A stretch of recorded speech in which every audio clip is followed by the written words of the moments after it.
And now I have with me, after all that, beautiful Mhm. Andi Bond. I'm so grateful to have you back, you gorgeous lady. How are you? And welcome back. Thank you. I'm very honored to be back as always, and yeah, I'm ready to go. Thanks, Chantel. Yeah, I Thank you, love having Monet. you, Andy. Yeah, absolutely. I love having you, Andy. You know, I just love, and as we know, you obviously um, have studied a lot of the Eastern uh, yogic philosophies, and you've had some incredible training from a lot of the lost yogic teachings. We've spoken about this before on the show, where we know as much as what the churches have been infiltrated, so have the Eastern teachings as well. Everything has been infiltrated. Mhm. So only part of the information has been imparted with to the West, especially. And Andy is one of these amazing, beautiful, incredible women who then went and sought the real true teachings of Sanskrit, of the yogic philosophies and teachings. So, very grateful to have you here sharing very, very important topics, meditation and the layers of the mind. Wow, amazing. So, over to you. Yeah, thank you, Chantel. And like you said, it is very true that a lot of the authentic teachings and knowledge that come from ancient India are not very widely available at all. Um, Mhm. let's just say I had to take basically a whole journey around the earth, literally, to seek that knowledge and find really incredible um, teachers, basically, along the way. And I'm so grateful that I did, and I was really honored to study with some really amazing people when it comes to, especially the technology of Sanskrit, and then um, the Vedic sciences that come from ancient India, as well as meditation and those types of practices. And so it's definitely one of the things that has helped me tremendously along my journey of healing from trauma. It's one of the it's definitely one of the things that has kept me alive, I'm sure. especially meditation. Yeah. Yeah. Meditation is so important.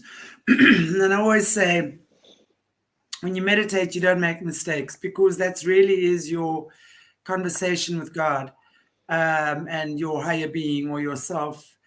So it really is such a key point to success. And I say this to people all the time, Andy. People run around disconnecting from themselves, disconnecting from life, disconnecting from their families, from spirit to chase security. But I cannot stress enough times that this is what we cannot neglect. So many people, when they go through stressful times, neglect their spiritual practices. And that is the most important thing to stay in tune with. So it's Mm-hmm. beautiful to know that we have these tools freely available. They Mm-hmm. don't cost a cent. It takes, what I always say, 1 hour in the morning to invest in yourself. And when you can do that, then you'll see how life starts working with you. Because then that's the investment you need. That is the true investment you need, is that time with yourself, that connection with spirit. And through meditation, breath work, and really understanding how the mind works, right? And as we're going to Mm-hmm. chat about the layers of the mind, I'm very excited about that. So, Mm-hmm. yeah, tell us, what have you learned in your travels with these amazing teachers, and what have you been able to integrate and incorporate around these topics? Yeah, well, when I first, so after I graduated from university in sort of the Western academia um, system, I went on to study and essentially get my master, essentially I mean, it doesn't really exist in the West, but a master's of knowledge essentially in the Vedic sciences. And the first thing that we learned was meditation. And that was always, I was always taught by my teacher, first we meditate, first, because it's a way of centering yourself in your mind and your body so that you can actually open up to even hear prayer, or to Absolutely. first you meditate to get into a centered place, and then you pray, and then you're able to actually connect and listen. Really, listening is, you get into a state where that's even possible. And the practices that I learned, and the practices that come from ancient India, are not religious, really. In the ancient India, um, it's just basically a way of life. There, now don't get me wrong, there are religions that have come out of this knowledge, the Vedic knowledge, but the knowledge in and of itself is actually a science and a technology, and it's a practice, which means you, it doesn't matter what I say or what I think or what I believe about it. I can tell you all day long, but until you actually do the practice for yourself and have a direct experience, um, you know, you have to actually kind of put the effort in. And it When starts you out, when you say it's a science and a technology, can mhm. you explain to us more what that actually means to say that it's a science? How do we connect the dots to this being science?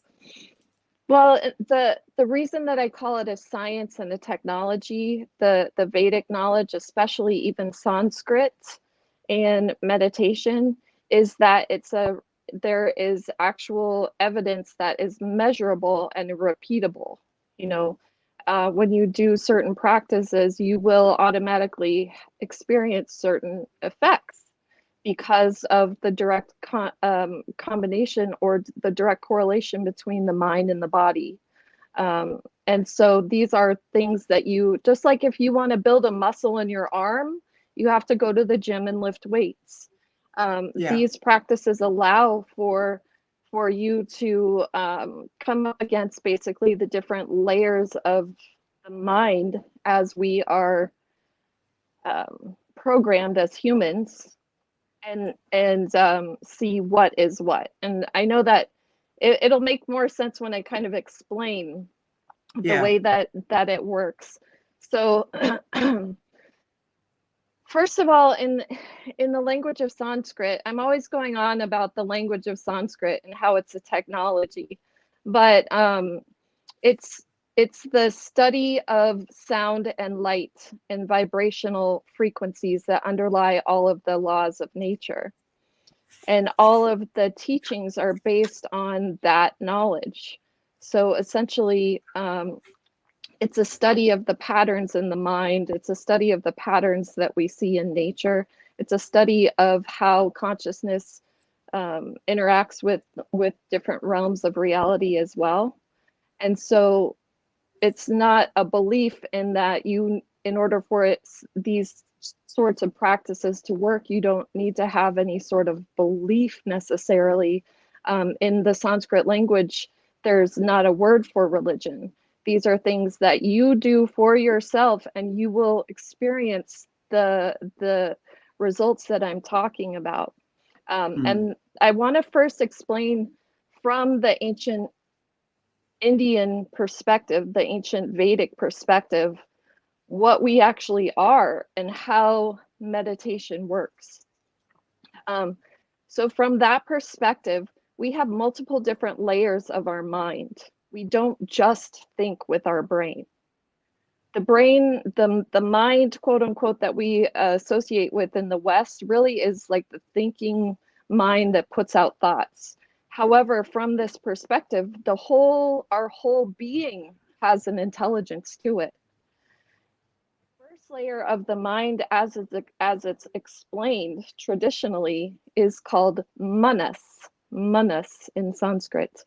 Um, and it's literally the layer of our mind and our being that is our automatic response, fight or flight or freeze. It's sort of, it's the part of our mind that works through our five senses, that when we Mhm. come up into any certain situation, that is what's automatically activated, whether we know it or not. And it operates separately from our thinking conscious mind. And these five senses, this is one of the most important things, because so many things, so many times in our life, we really are operating from a fight or flight response. And we Yeah. are not even necessarily aware of it. And especially this layer of the mind connects directly to breath and emotions. Mm. So there is Wow. an automatic response in the automatic nervous system, essentially, that is a direct connection between our emotions and our breath. What I mean by that is they are directly connected unconsciously. That's how we are wired. That whenever we're in a certain state of emotion, there is a pattern of breath that corresponds to that. So, for example, anger has a pattern of breath, sadness has a pattern of breath, happiness has a pattern of breath. Right. And Absolutely. Wow. You know what you're saying, and I'm sorry to interrupt you. It makes perfect sense because, as you say, that fight, flight, or freeze, which is our automatic response when we get into a fear or an anxious or a stress situation. We either want to run away, freeze up, or fists fly, and then the breath becomes shallow and ragged, right? So it mm-hmm, makes perfect sense. So the next step then, and I don't know if I'm jumping the gun here, if I am, please tell me, but then the next step would then be to modify your breath, right? So mm-hmm, when you catch yourself in this fight, flight, or freeze um, reactive mode, the first thing you would then want to do when you start becoming more conscious is to start modifying your breath, which is then you mm-hmm. start doing the deeper, more connected breath work, because then the mind starts calming down, because the mind and the breath are intrinsically linked as well, right? Mm-hmm. Absolutely. And yes, you got it exactly. So one of the first things that you learn is to rather than be pulled around like a dog on a leash by your emotions, to start to use that automatic response that's wired in as a human being in reverse. So rather than, like just going about and whatever emotion comes up, the pattern of breath matches that. What you start to do is create a pattern of breath that corresponds to a specific emotional state of being. There is a pattern of breath that brings you into a very deep, still place of like compassion, for example. Yes. So for every emotional state, there is a specific pattern of breath that correlates to that state. And this is what I'm talking about, that it's a science, it's not a belief, that you will Mm. see for yourself.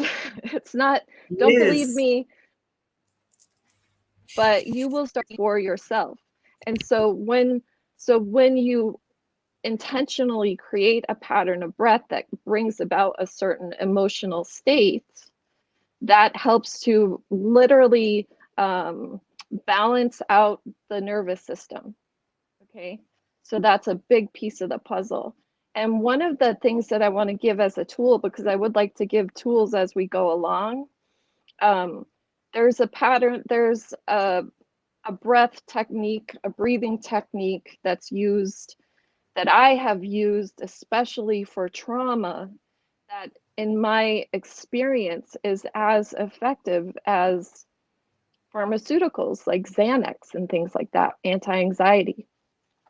And this breath technique is called alternate nostril breathing. Mm. Um, the way that our nervous system works is all day long, we are constantly going back and forth between the left hemisphere of the brain and the right hemisphere of the brain. And our body does that naturally without us having to think about it. And the way that you can tell which hemisphere of the brain is operative in any given moment is you can see which side of the nose, which nostril the breath is predominantly coming out of. You'll notice if you put your if you put your fingers up to your nose, you can Yeah. tell the breath will predominantly be out of one of the two nostrils, and then it Wow. switches. Usually about every 30 minutes, we'll switch between right hemisphere and left hemisphere, right hemisphere, left hemisphere. When the right hemisphere is active, the breath will predominantly be through the left nostril. When the left hemisphere is active, the breath will predominantly be through the right nostril. And there is a technique called alternate nostril breathing, which literally brings the two hemispheres into alignment so that the nervous system can be more balanced, essentially, and you're operating through both Yeah. hemispheres of the brain. And the way that you do that is it's a pattern of breath that you take a breath in, you close one nostril, and you breathe out and in through that nostril, close that one, breathe out and in through the other one. The way that I do it, I just did that to show you, but the way that I was taught is basically you close your nostril with your thumb and your ring finger alternating. And literally, you will feel the direct effects of this. This isn't something you need to believe me. This is something that you start to do these practices and you will notice the shift in the emotional state, in the conscious state. Okay. So that's why these breath patterns of breathing are, oh, we're back. So the next, which is why there's so much focus on breath. When you start to basically reclaim rather than basically consciously going through life based on whatever was essentially kind of programmed into your mind at a very young age, you can start to say, no, I'm going to consciously create patterns that allow me to be in a state of calm or a state of centeredness rather than a state of anxiety or a state of fear or a state of depression. These are things that we can do. And the more you do it, my teacher liked to say that it's like dipping yourself into this state of grace over and over and over. The more you go into that, the more you will come from that. So this is why there's, in my experience, as far as these types of practices, there is no quick fix. There is no quick fix. These are things that take time, they take dedication, they take discipline. And just like if you're building a muscle like a bodybuilder, you're gonna have to do Absolutely. it's repetition as well. Absolutely. So that's how the breath really connects to that fight or flight response in the body. The next layer of the mind from this perspective is called the buddhi. The buddhi is the intellect, and it's really the brain, really. And it's what we are most identified with in the West, is we think that our thoughts and our mind really is the computer, essentially, that is our brain. Really, this layer of the mind, the intellect, what its job is to take in the information that's coming through the five senses and then label it and categorize it. Label, categorize, literally like a computer. And then thoughts and beliefs and things are produced essentially as a result of that programming, or the way that the mind is spitting out data. Okay, this is the voice in our head that is our thoughts. So the monkey mind, is this what we would sometimes call the monkey mind? Yeah, Okay, the thoughts. So this is where our thoughts can either run amok and create all sorts of dramas and traumas and stories and fictitious and non-fictitious things, and we don't really know what's what anymore, right? So this would be exactly. booty. Yeah. Exactly. Hmm. And this is one of the things that comes up in meditation is there's a realization that what our thought patterns are may not always be coming from us or even coming from truth. Um, and the first step is awareness of that. You know, we think that the voice in our mind is just truth. You know, I blah blah blah blah blah. We just automatically assume that that is a true statement, whatever the thoughts are that are coming through the mind. However, when you start to be more of an observer of those thoughts that are coming through the mind, you will start to notice something that's very interesting. The fact that we are not our thoughts exactly as much as we identify with them. The more that one of the practices of meditation is observing the thoughts as they come through the mind. And if you can start to observe them like clouds passing by in the sky, Yeah, you will have absolutely. an awareness of what actually is happening rather than just automatically responding as if every single thought that I have is true, or it's, you know, a lot of times our thoughts are based on past experiences, past fears, future projections. And if you can just start to notice the patterns that have been created in your mind, this is a huge step to being able to then have an ability to consciously create different patterns in a way. But first, you have to have the awareness of. I like there's a practice that I learned about from reading this book called, I can't remember the name of the book now, The Untethered Soul. And there's a man named Michael Singer, and he had kind of his whole life fell apart, and he had this sort of really deep experience. And one of the things that he said is that voice in your head, spend one day with it as if the voice in your head is another person and see what that person really is like. I, you know, I never want to see that mean biatch again.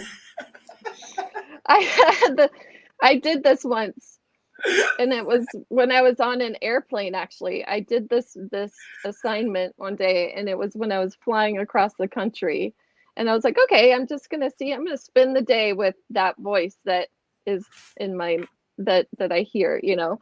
And I had so many awakening moments because I realized where if I hadn't been putting any attention on it, it would just be like, oh, da da da, oh yeah, that. But when I sat and I was like just spending the day with those thoughts, I started to see where I had so many different judgments and so many different reactions and so many different things based on whatever it was that I saw or that I came across. And, you know, that's the first step is having an awareness Yeah. because we are such powerful beings. God created us to be creators, literally. And the thoughts that we think have so much power in them to create our future, you know, and Yes. this goes very deep.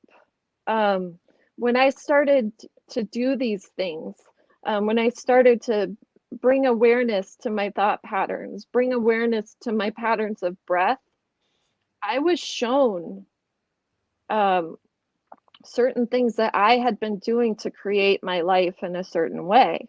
For example, I had a very, in a lot of ways, very abusive marriage. Okay. I left that husband. And then it was 2 years down the road, and I was working and, in a whole different place of the country. And I found myself surrounded by these really kind of nasty, negative people at one point.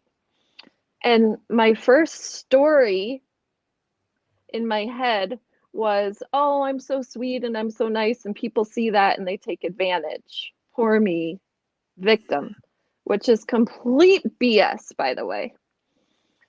What I realized when I was sitting and just observing and watching, it's like it felt like this spark of light that all of a sudden there was awareness to this pattern that I had been creating. And the awareness was that I was creating this situation. And I'll explain what I mean by that is that if I were to walk into a room with 20 amazing men and there was one schmuck, I would interact with that guy, the schmuck. Why? Because he was reflecting back to me my belief about myself, which at the time was, I don't deserve to be treated well. I'm a piece of crap. Da, da, da. So those thoughts that I wasn't even necessarily aware that I even had that false belief about myself until I started to notice what was going through my head every day. And the moment that I saw that was like, oh my gosh, if I believe that I am worthless, I will interact with the part of the world, with another being that reflects that truth that I hold about myself back to me. The moment I Absolutely. realized it wasn't true, I've never had another, abusive relationship after that. So it was these things, even though it sounds like kind of ridiculous, they can lead to very powerful transformations when you bring awareness to it. Totally. Yeah. And all we have to do is bring awareness to the fact that we are not a victim, even though everything in life might be pointing in the direction that that's how life is turned against us. But when we really sit and reflect and see our patterns and our unconscious thoughts, and as you say, this whole fight, flight, or freeze that we as human beings are wired to do. So Mm-hmm. it's not a so many of us think that when we react, we must punish ourselves or what. It's not. It's a normal human reaction. All we need to do is observe our reactions and see that they are actually not benefiting us in any way whatsoever. So then to then say, okay, how can I do things differently? Because I'm the common denominator in my life. Law of correspondence or law of attraction tells me that. So if I'm not liking what's occurring in my life to me at the moment, meanwhile, if we can change that to me to for me. Mm-hmm. So what's that person being for me rather than what they are doing to me? Mm-hmm. Immediately changes that. That brings us to that point of awareness, right? Mm-hmm. And this is also why it's so in the Eastern teachings, it's explained that that this really is an inside job. I mean, really, it's about looking within your own self and finding your own darkness and your own blocks, taking responsibility for the times for it's basically taking responsibility for yourself rather than constantly blaming outside forces. And the way that that works is it literally seems to be magnetic. So if you're operating from that place of, oh, poor me, everyone's so mean to me all the time, you literally are creating that type of a vibration in your physical body, and then you will connect up with other people, other experiences that have that same type of a reflection. The moment that you are able to drop that as truth and say, okay, well, you know, I'm not going to judge myself for going into those dark weeds. I think it's a part of the soul's journey. We need to go into our own darkness as many times as we need to, essentially, to learn that, like, that hurts. I don't need to do that again. You know, but it Absolutely. does seem to be a part of the process, um, and part of the journey, really. we and then and Absolutely. yeah, so it's this sort of interesting, but I will say that those negative emotions, like anger and fear and sadness and stuff like that, if you overindulge in them, you will literally become almost addicted to them and constantly be recreating them in your own life. And I say indulge very purposefully, because those quote unquote negative emotions are part of our experience. And I believe they're meant to be little red flags that something's wrong here. And your response to it is what's really important to it, what's important about it. Absolutely. But like Absolutely. even anger, for example, is really kind of like gasoline, and anger can be spurred as a reaction to hurt, really hurt or fear. However, um, let's just say there's different versions of warrior, for example, and the way that you use that anger is a direct reflection of the various versions of a warrior. Maybe someone who's um, still really caught in that fight or flight response.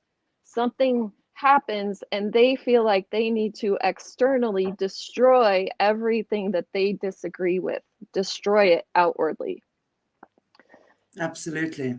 Absolutely. And so that's like, if anger is a gasoline, that would be like spewing gasoline more on the fire externally.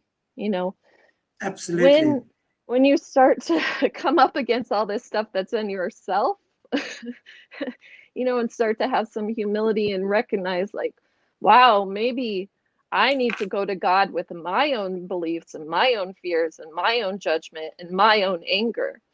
What ends up doing when you go within and take responsibility first is that when the anger, so in a more, let's say, mature warrior, will have that recognition first first I go within and I destroy false beliefs, these lies that I've been living with, and I do it by looking within and taking responsibility within.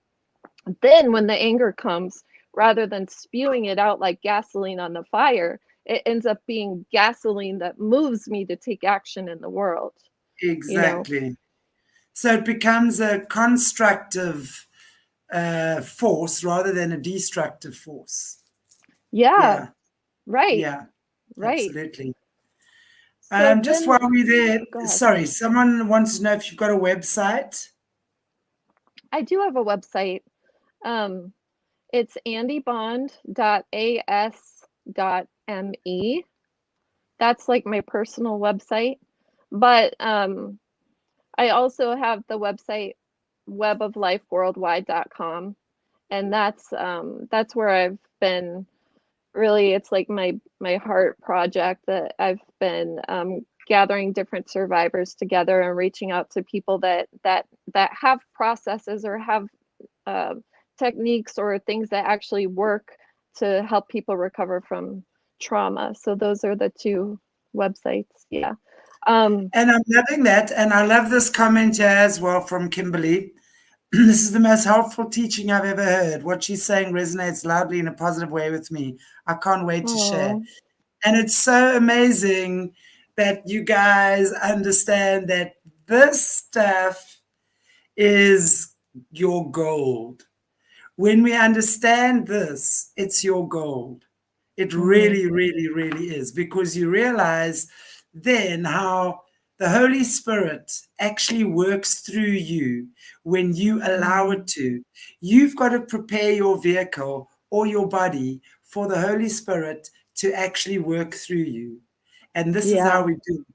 And your breath, actually, when you're working with your breath properly, is the Holy Spirit, because it's the Hmm. transporter of the Holy Spirit.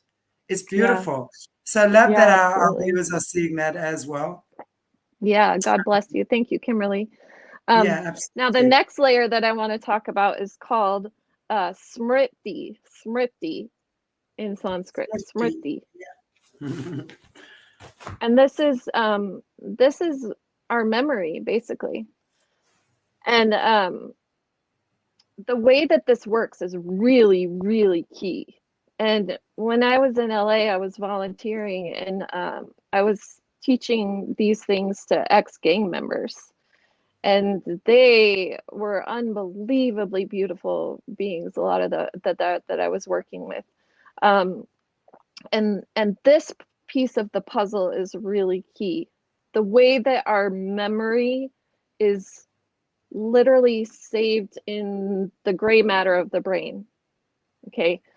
The gray matter of the brain is basically those parts, the squiggly lines, they're literally our neural pathways. Like, and the way that that is patterned is throughout life as a child, and then as we have different experiences, those patterns, those neural pathways are patterned based on our direct experiences. And the deepest ones, well, first I'll explain. Those patterns are like rivers of our consciousness. You know how the Colorado River goes through the Grand Canyon and the water flows a certain way based on the grooves in the canyon? Our brains are really like that too, really. If we're just sort of unconsciously going through life, our thoughts will flow through the mind based on whatever ruts have been carved out through our life. Yes. Okay. And these ruts, yeah, well, they can be ruts. But the way that they work is directly connected with dopamine. Okay. So, dopamine is the neurotransmitter in our mind that is connected to survival. And our brain releases dopamine when we do things that assist with our survival, sex, food, the things that help keep us alive. It's like a reward system. Our body says, "Oh, that's good for my survival. Let's do more of that." Okay. Now, Wow. the way that it's stored is when dopamine is released when there's either something really positive. Why? Again, the survival thing. The mind subconsciously, as that sort of animal mind or the reptilian mind, they say, talk about the reptilian part of the mind, which is the fight or flight. Um, if you have dopamine, if there's something that was really, really, really good, your body will want to lock that in as something that's positive for our survival. We want more of that. Or if there's something really, really, really bad, also we want to lock that in so that we're not in danger in the future.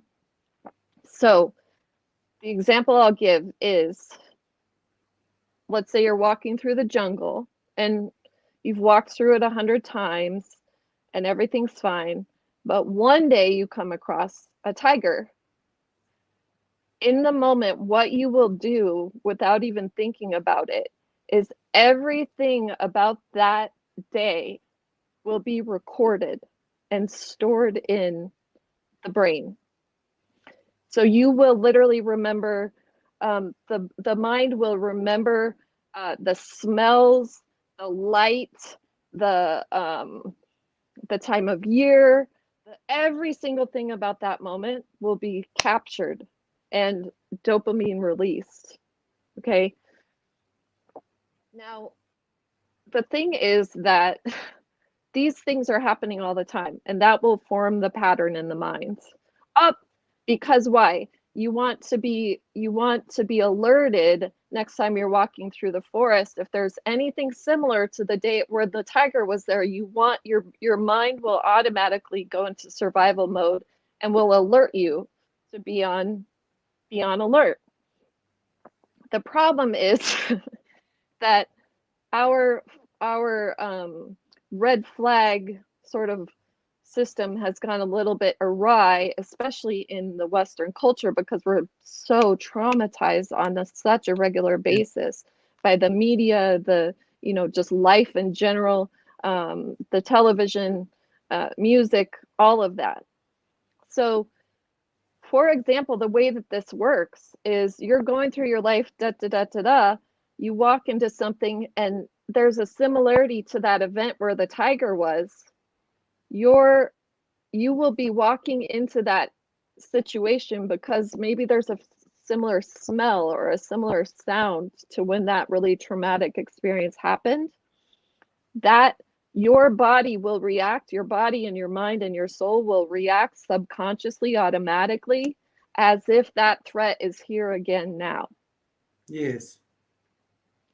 So Yes. the way that the more you do these meditative practices, basically, it's kind of like, and there's one that I want to give to everybody today because it's one of the most powerful ones that I have come across, is our physical body is tuned to different sounds. There are literally sounds that live in different part of the nervous system in the spinal column.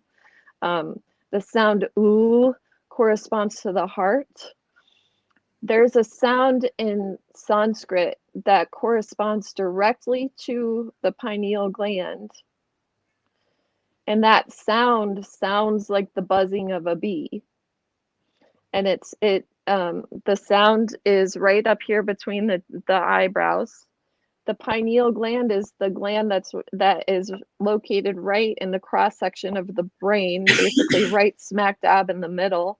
And essentially it is an organ that's meant to kind of open and close, and it's really meant to function in a way. It's kind of opening, closing, but because of so many toxins in our environment, it's more like frozen in place. But when it's functioning, this is literally the part of the brain that allows access to states of consciousness or awareness that are beyond the five senses. And it also helps to integrate the whole nervous system, connect back, the mind to the heart, to the body. And this sound that's like a buzzing of a bee directly corresponds to the pineal gland. And when you make this sound, even for one thing that I'll do with my students that are just, learning, is make this buzzing sound, do it 9 times and hold it. You will directly feel the effects, because when you make this sound, what happens is positive neurotransmitters are released in the brain, DMT, oxytocin, and other endorphins. And this is one of those things that, like I said, it's this process of being awareness of your own thoughts that are creating your life. This helps to integrate all again, and it also helps to make it so that those scars or those really dug in channels in the brain become more like, if you draw a line in the concrete and it hardens. That's kind of how these patterns are based on our trauma responses from the past. The more you do these basically practices of breath or the sound especially, the more those hardened patterns become, where it was like a line in the concrete that had hardened, it becomes more like first a line in the sand, and then eventually a line in the water, and then a line in the air, to where eventually the only thing that your smriti, the memory, can quote unquote recall is the present moment, So rather than bringing all of our trauma and our reactions based on the past into the present, we're able to see things for what they are. Where it's like, yeah, there's a tiger, okay, take cover, versus you could be walking into something and acting as if your life's in danger and causing all sorts of turmoil with your friends and family, when really it's a Yeah. subconscious reaction that's being alerted because something similar to something that was scary in the past. And the thing that's really interesting is the realization that this part of the mind has really been hijacked, especially by drugs and alcohol. That's one reason I see those as really a weapon that's probably been known about how it works, because drugs and alcohol release very high levels of dopamine. That's a dopamine response. Wow. So that's very, very deep. When you think of the fact that dopamine is connected directly to survival, when somebody starts to, if you drink or you take a drug, basically a massive dopamine is released. Massive spike of dopamine is released. So then what does your body say to you? Subconsciously, dopamine's connected to survival. And if there's a big spike of dopamine, I better take notice. The drugs and alcohol produce a very positive spike of dopamine, very big one. Therefore, subconsciously, the mind and the body and everything start to say, oh, this must be the most important thing for my survival, which above food, water, anything else. And you'll see that people that are stuck in that in addiction, literally it feels Wow. like that. The reason is because their mind is telling them this is more important than anything else for your survival. So And isn't it crazy that alcohol is the most freely available drug on this planet, right? And I would say cigarettes would be a drug as well, tobacco, right? So there's two things that are very commonly available on this planet, wherever you go, really: cigarettes and alcohol. right. And so yeah, exactly. And when so you see how powerful this whole thing is, starting, it's almost like reclaiming your mind. We think that we're going about our day making our own decisions all day long, but really on a really on an unconscious level, we're being we are being activated subconsciously in a fight or flight response so much. All the time, Yeah, through media, through television, through yeah, magazines, through anything. There's always violence. We're always seeing violence. We're always hearing about crime. We're always being put mhm, into some kind of a fear space, right? yeah, yeah. Financial pressures, security, no Right, food, right. food shortages. So this is kind of like where we are right now. All these things are being pushed up, amped Yeah, up. yeah, absolutely. And we don't even realize it. We don't even realize it. And until there's awareness, you can't do something different.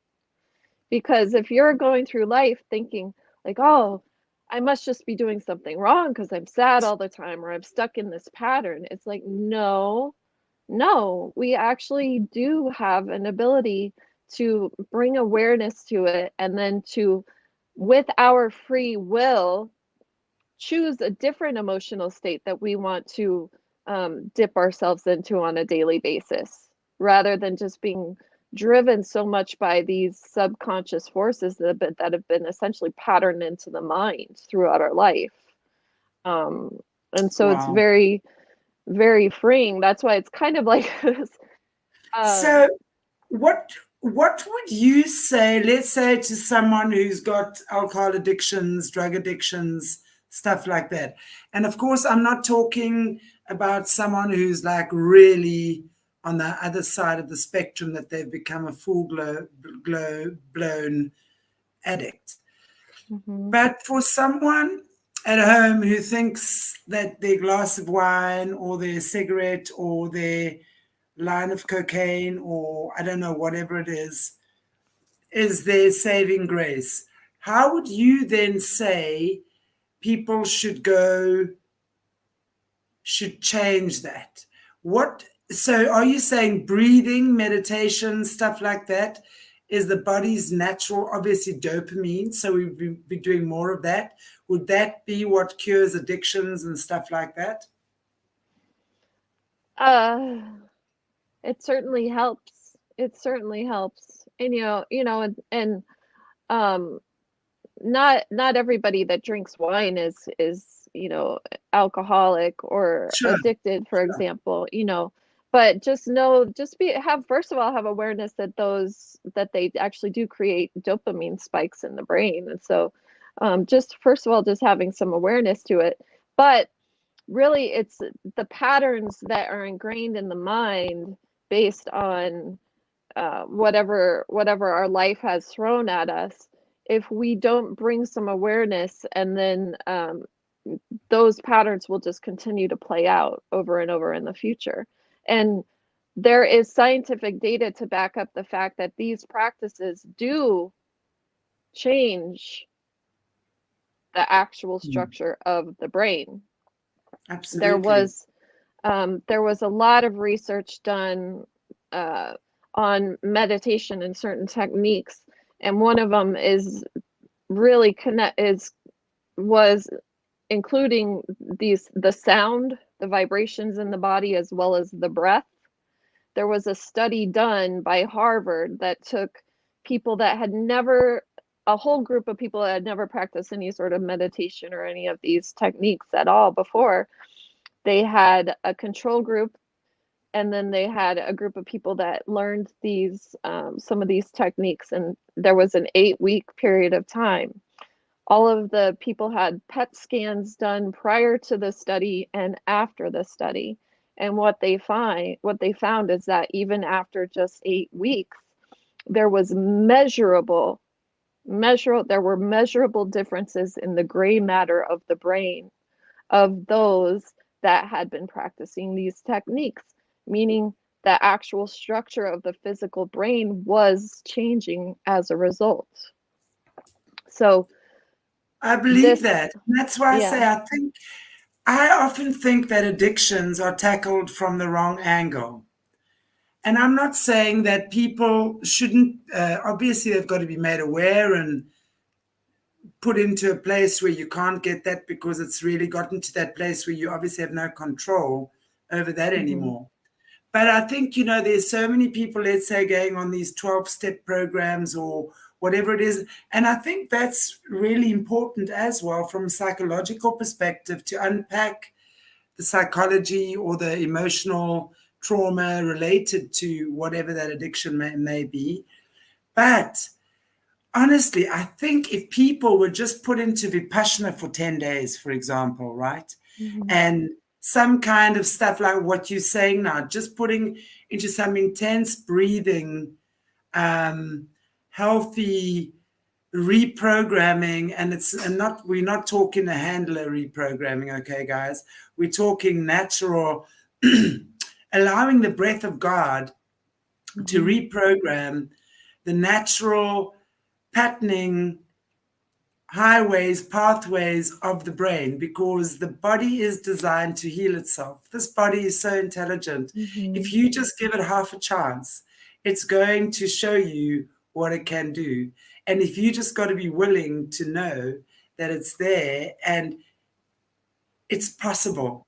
I mean, Mm-hmm. again, I always say this, if we think of Jesus, who's the greatest healer that ever existed, two reasons why Jesus successfully healed, in my opinion. A, the people that he was healing believed that they were able to be healed. Okay, they believed healing was possible.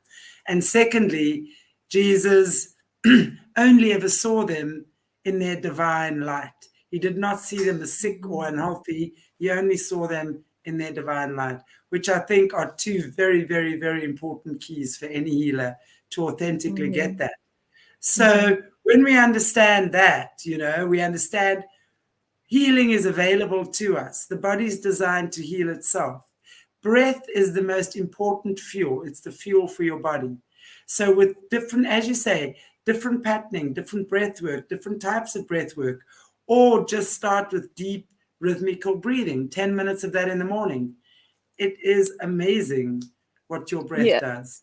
absolutely. The other hint that I'll give or the other tip that I'll give as far as breath goes, um, if you if you're if you're sitting and you take long inhale and then make the exhale even longer than the inhale, that has a very, very positive effect on the nervous system. And in this exact moment, I can't remember the exact thing about it. I just know that that's one technique that's very effective, is make the exhale longer than the inhale.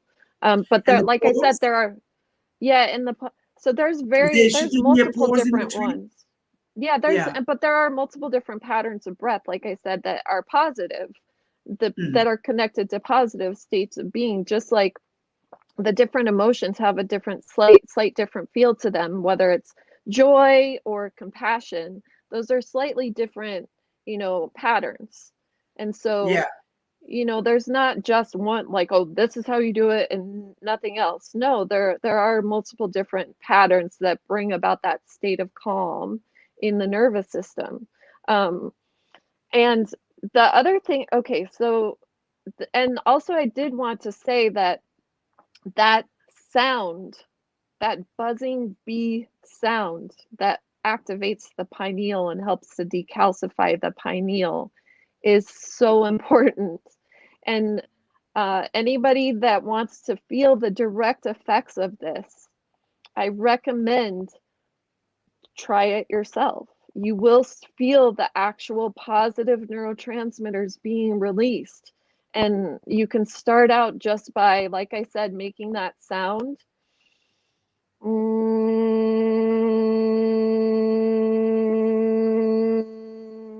Holding it. Do that like 9 times and you'll feel the effect right away. Do Yeah. alternate nostril breathing for 3 minutes before you sit in meditation. Um, and you will feel the direct measurable effect. You will feel the effects. This is not like, just something, this is based um, on many, many thousands of years of observing the connections and how the human temple operates, really, Yeah. you know. Absolutely. And so the next layer too is, it's called ahankara, which is the ego, but it's different from how we think about the ego in the West. When you hear people talk about ego in the West, really it's kind of that buddhi, this discernment, the computer, the monkey mind. This is not that. This is, from this perspective, the ego is basically just the gathering. How do I explain? Um, it's your specific memories that make you a unique individual. It's like that sort of thin case that makes you a quote unquote separate entity from the whole. Because if we didn't have that, then we would, from day to day, not remember who we were or where our car was when we went into it's your unique um, memories and experiences as a soul. However, Okay. from the ancient perspective, this is much more of a thin layer than we think that it is. For example, we're much more like drops of water in the ocean rather than separate beings. We really Yeah. are very interconnected. We're Yeah. not so separate like we think that we are. Um, and so that's like that layer that just kind of keeps us as so that we can remember what we've done. It's our unique soul's kind of encasement that that allows us to travel through life and not forget who we are day to day. And then the final layer from this perspective is called Purusha, which is the true self, which is Okay. all of God's creation. You know, I like to think of it as God. We're more like thoughts of God. Okay. You know, or drops of water in the whole ocean of creation that God created. But we can connect into that place of connection back to divine, and that's done through the human heart. Really, really, Yeah. the heart is more of the seat of the whole soul and the whole mechanism, even than the human brain. Yeah. So the way I experience it and the way that I was taught is that in India, like the yoga poses and stuff like that, there's not a whole lot of emphasis put on them really as much. It's more of like those are exercises that you can do to get you know, you can do a few postures, asanas, to get sort of the nervous energy out of the physical body, kind of like, you know, a little warm up.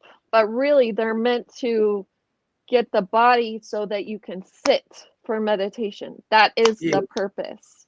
So Yes. whether you go on a walk or you do, you know, qigong, martial arts, whatever, it's the physical activity that allows you to be able to even sit Yes. And in a receive. Yeah. state, Yeah. you know.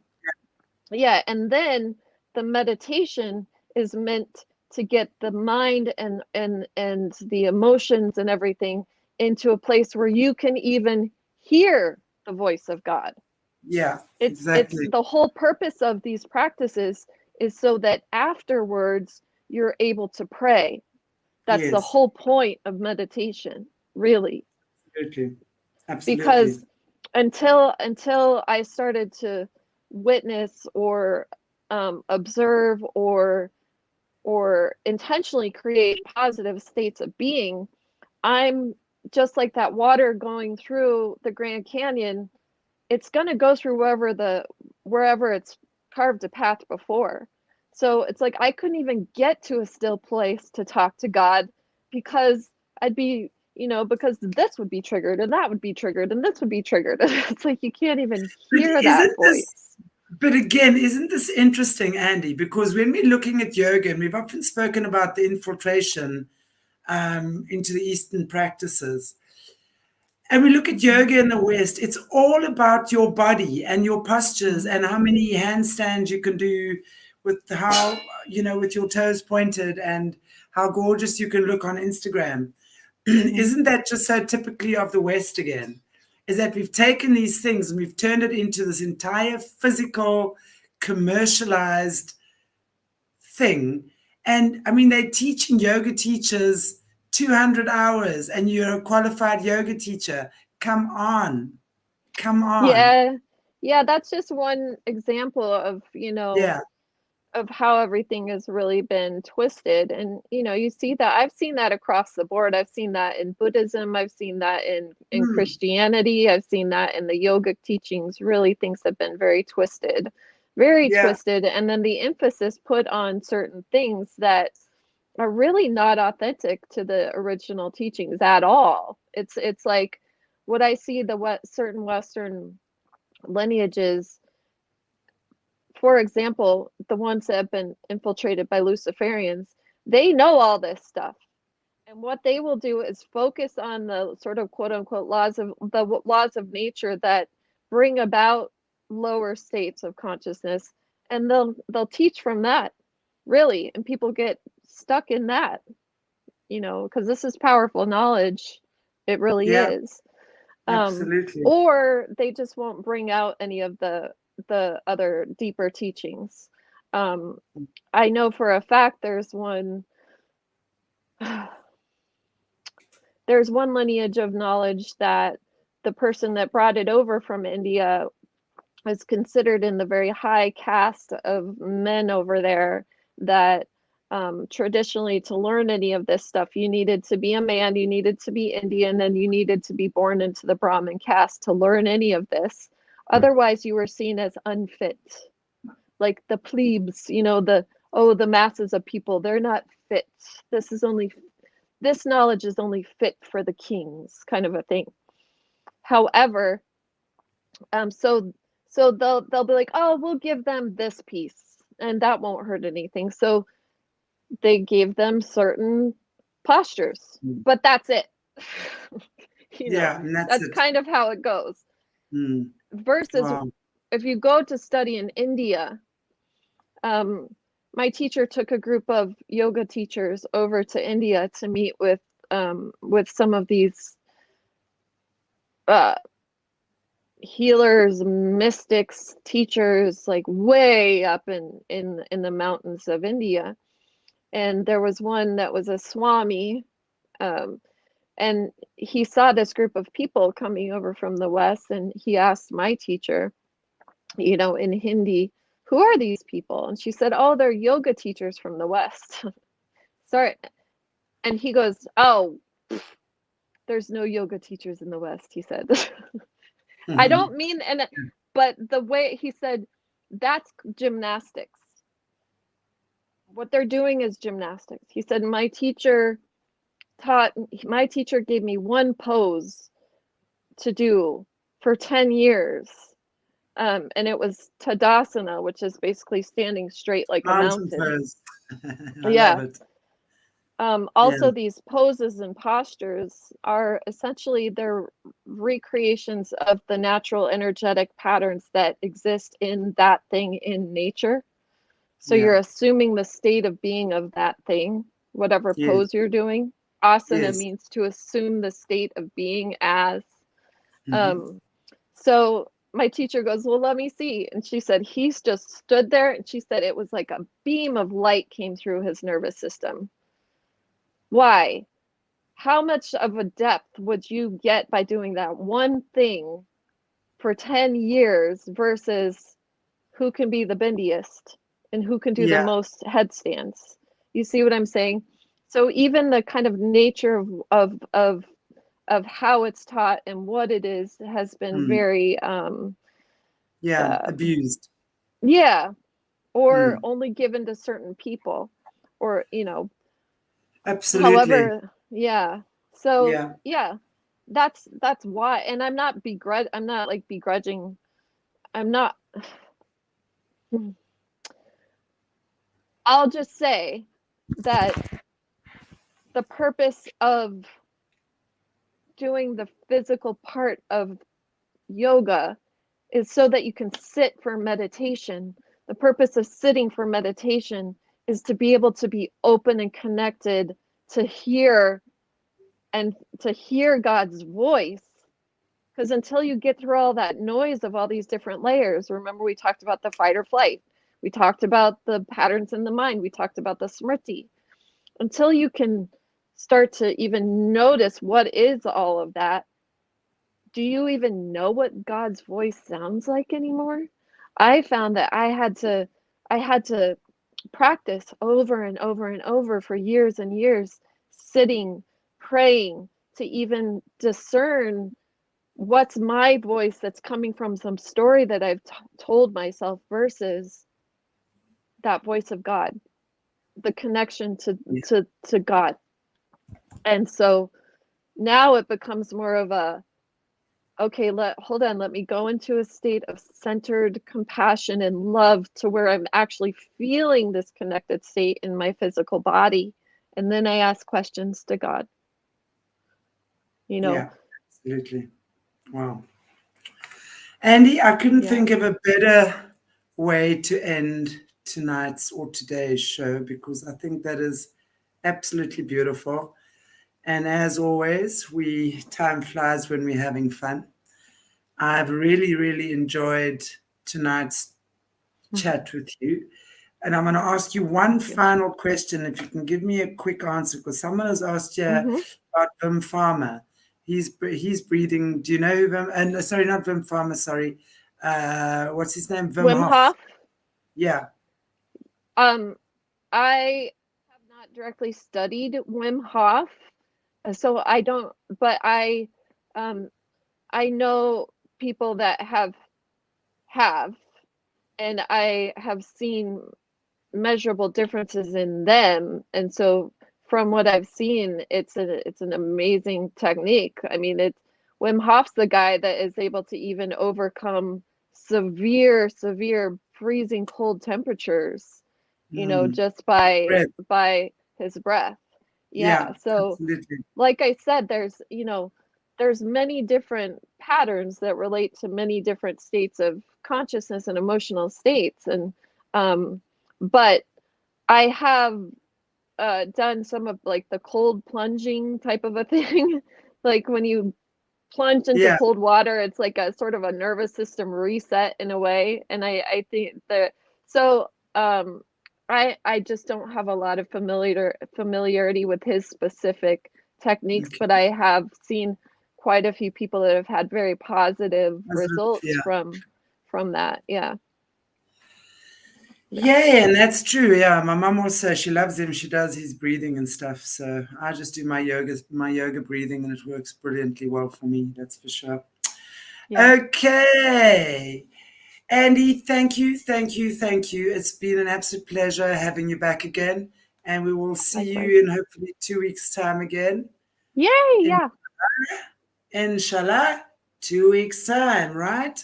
So I look forward to seeing you then. And I want to just say thank you so much to all our amazing viewers for joining us in this really enlightening, beautiful, life changing information. It really is life changing. So I hope that all of you have taken this gold and are taking this gold home with you today. And I highly recommend, if you haven't already, watch our other interviews we've done with Andi. She's given us some amazing information. Obviously, as we've said, I know you've been moving and we've been a Mm-hmm. little bit unsettled in the last couple of weeks, but we're back Mm-hmm. now. So we're going to be having Mm-hmm. Andi back regularly every second Tuesday. So alternating between Andi and Tom Althouse. So Beautiful. that'll be our tremendous Tuesdays, Andy and Tom, and alternating every week. So, and then we're going to be looking at doing some courses and things with Andy. We've been discussing that a while. That she's going to be setting up creating some courses, workshops, programs for you guys, our viewers. So watch Mm-hmm. this space. Mm-hmm. And on that note, I wish you a beautiful day, a beautiful evening, a beautiful morning, a beautiful wherever you are in the world. And I say to you all, mwah, God bless you. Take good care of yourselves. And we'll be back. I'm back tomorrow with a beautiful, amazing woman from New Zealand, actually, tomorrow morning, Gloria Masters. So hopefully you guys can tune in then. And I look forward to seeing you all. If you haven't already, please like, share, subscribe, notification, just share, subscribe, notify, just do everything. Mwah.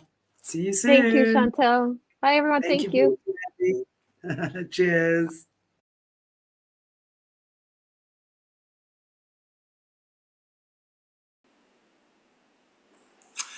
Well, good morning, good evening, good afternoon, everybody. Actually, I should just say hello, everybody. Wherever you are in the world, welcome back to Aquarius Rising Africa. And I have with me again the beautiful Rachel Vaughan from Australia.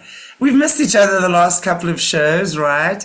And it's so good to have you back, Rachel. How are you? Lovely to be here, darling. I'm trying to keep warm. It's very cold in Australia, but it's lovely to be back. Basking in your warmth.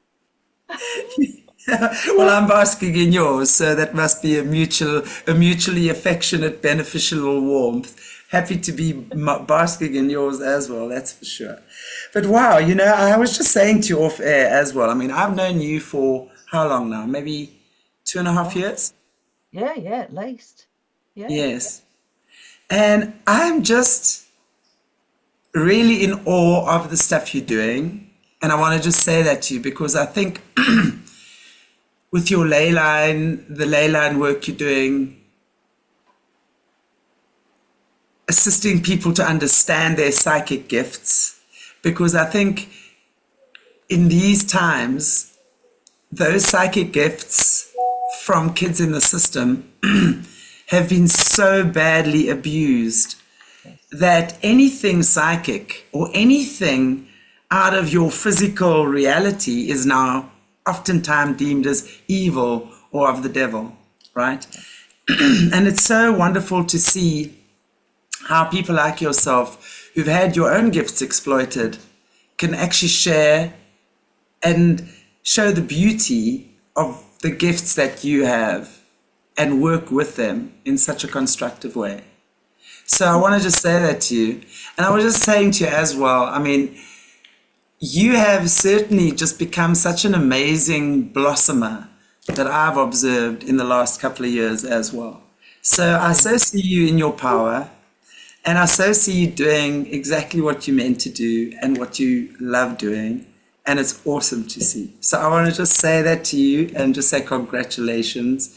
You're opening up so many pathways in Australia. And I know between you and so many others, there's Kerry Saint as well that used to be on the show with the adoption stuff, you know. Australia is such a hot spot for such atrocities, and so few people know that. And that's why I think it's such an important journey for us to just get, because I think if we can get Australia cleaned up,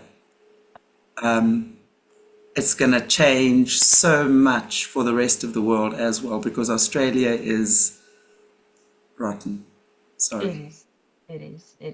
It is appalling here. But thank you so much. That's such a beautiful, beautiful thing to say. As I said to you off camera, talking about my childhood is definitely not my passion. My passion is psychic work and for helping other people find their soul purpose and open up psychically, because we have all these senses that can keep us safe.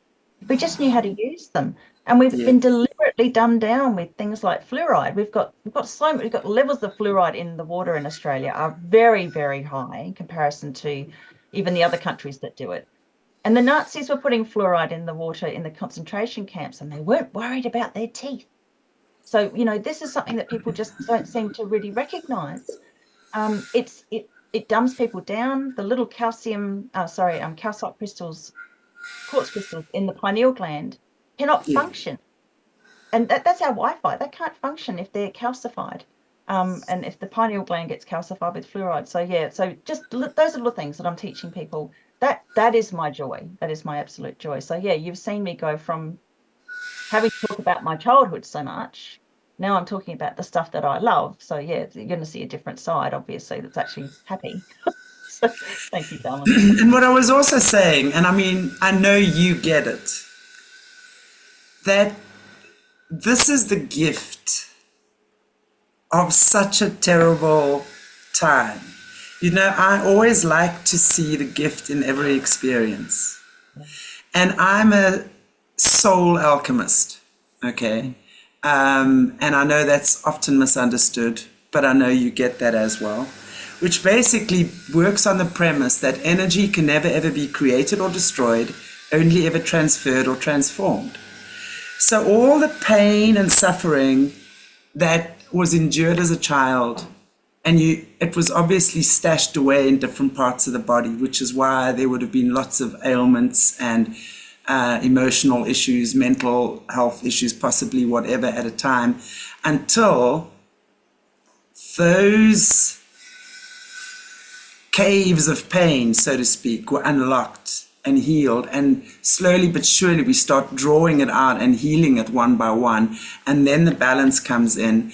And then the understanding of who you truly are. Yes. As a spirit, as a soul. And before you came down into this journey, you would have sat with your creator, the divine God, and said, choose me, let me be that for you, because I know I'm going to get through that, and I'm going to come out on the other side and share with the world about these disgusting atrocities that happen there, that the only way that they can be healed is through by bringing them into the light. Yeah, So, and I know there would have been other souls that probably would have said, I'll do it, and I know I would have said, no, let me do it. because that's just who I am. And I, you know, and at Absolutely. times I'm definitely rude, that sort of attitude. But you know, I know so many other people. You know, you've obviously put yourself on the line in many ways to bring this information out. And I've got my trolls, I've got my abusers. You've got those of all the people you've interviewed. It's a different thing entirely. It's a bigger picture. So, you know, I hope you realise that it is appreciated. And I think people who watch you need to realise that, because you've amassed a lot more. I think together we're doing it, and I think that's the joy. And I was also saying to you how amazing it is that you guys are, you know, it's like I see you making such a change just within the Constitution of Australia, you know, bringing in new laws or changing certain laws or whatever it might be that you guys are all doing there. And that's why I say again, if we can clean up Australia, it's going to be like a release for so many other parts of the world, because it definitely is a stronghold and a hub for these evil atrocities. And so kudos to you for choosing that place and cleaning up that hellhole. Yeah, exactly. Well, and obviously, you know, South Africa's got some issues too. So you've done the Oh same. boy. Oh I yeah. mean, No. Australia's called the land down under because not just because it's situation.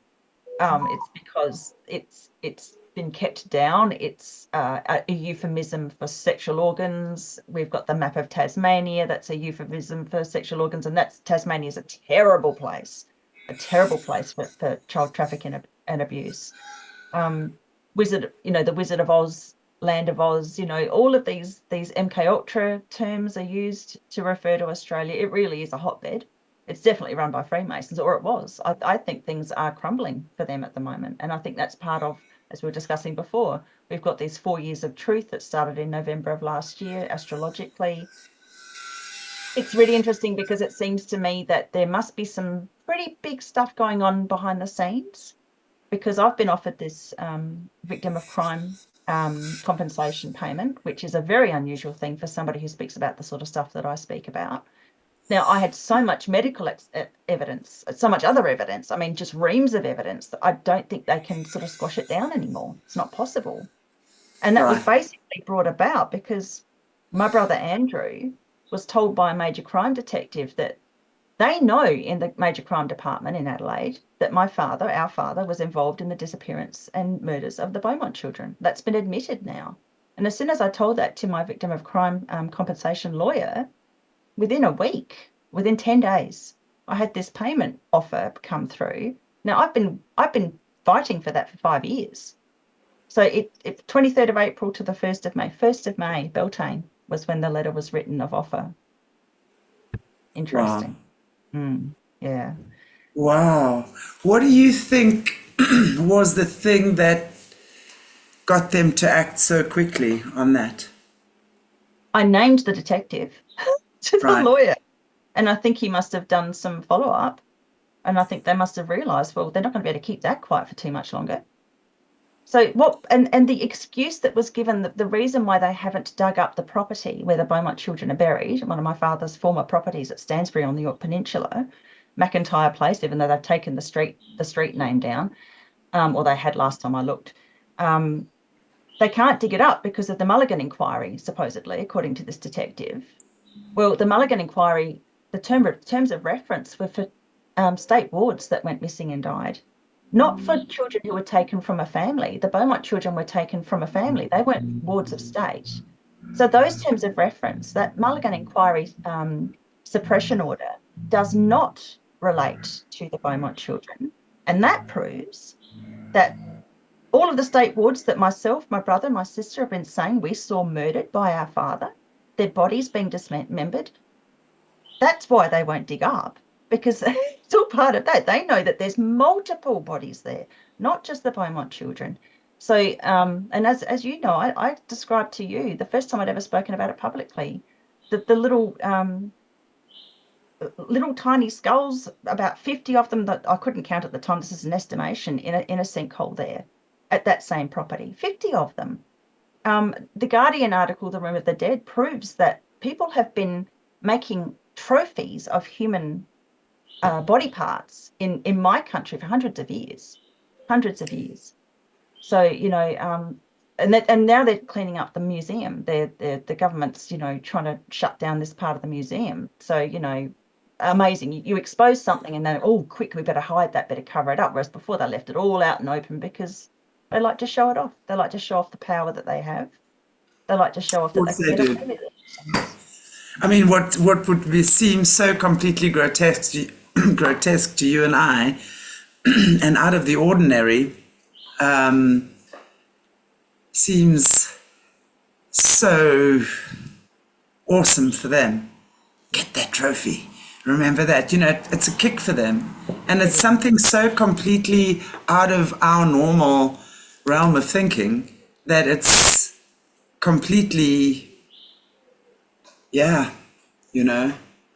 But I have no doubt, Rachel, that in time, those graves, call it graves for want of a better word, will get dug up.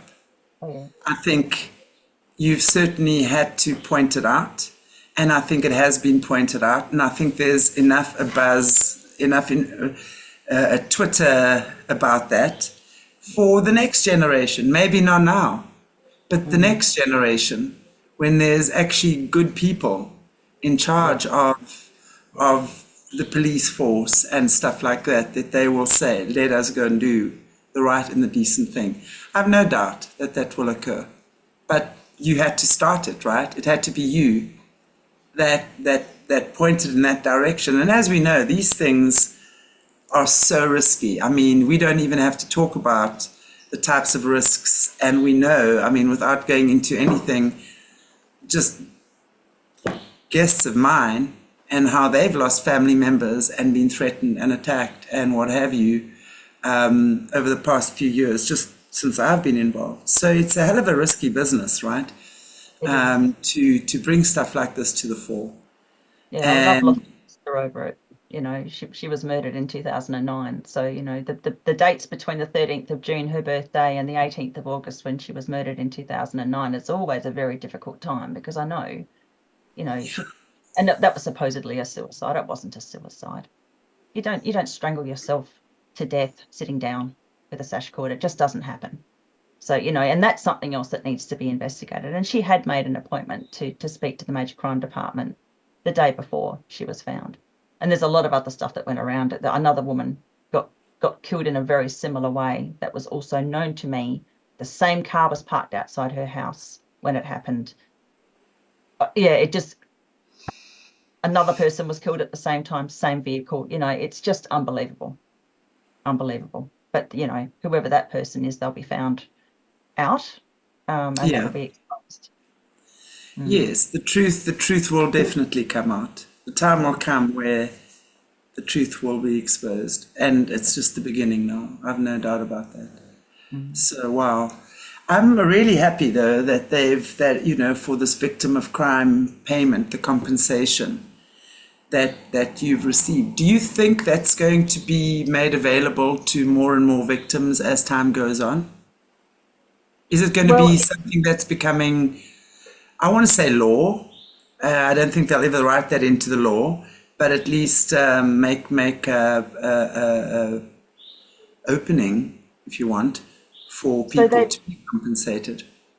I know from the Mulligan inquiry that I mentioned earlier that the people who spoke up, who had been wards of state, when they first did the inquiry in 2007, there was an offer of about $50,000 compensation maximum for the sort of horrific abuse that those children went through, now adults.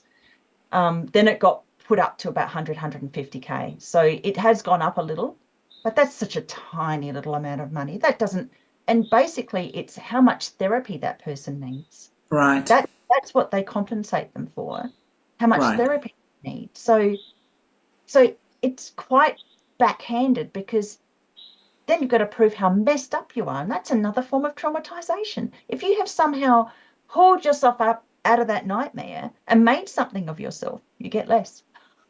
And It's then you just go back, yeah. yeah. Yes, and I agree because, and also, again, we know that many of these the psychologists and psychiatrists that are working with many of the victims are actually part of the system. So, you know, we've heard countless stories about that, and they just get hauled right back in again. Yeah, So, exactly. you know, who does one really trust in these situations? It's such a messy business right now. And as you say, you know, the money, I mean, that kind of money, how long does it last you? Maybe 6 months? I don't know what that Well, is. exactly. It's not a huge amount. $150,000 is it's not even really a dent on a house. Now your average house in Australia is about 750K. So it's not even enough to get you a roof over your head. And a lot of people who've gone through that sort of severe trauma are on benefits, and you know, they live hand to mouth because it's that sort of trauma is very hard to get past.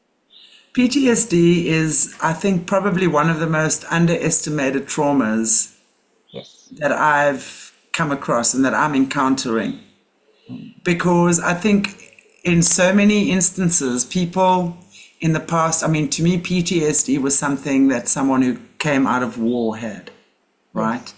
You look at those stories of guys coming out of the Second World War with severe, that to me is what PTSD is. But you know, it's when we look at this hellhole in which people have been forced to partake, and the trauma that goes along with that, the PTSD just on that is so massive. And then you have guys that have had to go through that, then go to the military as well. It's plus have all sorts of things injected in them and tests done on them and trauma chaos creation.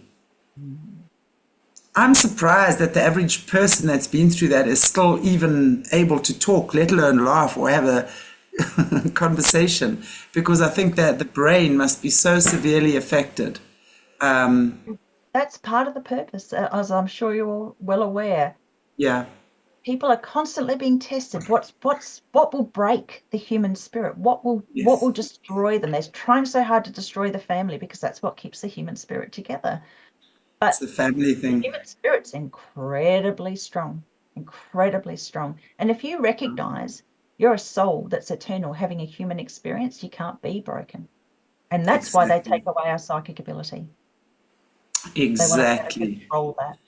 Exactly, and also just dumb us down and do whatever because they've studied the human consciousness for eons. So Mm. they know our weaknesses, they know where we're vulnerable, they know where they can uproot us.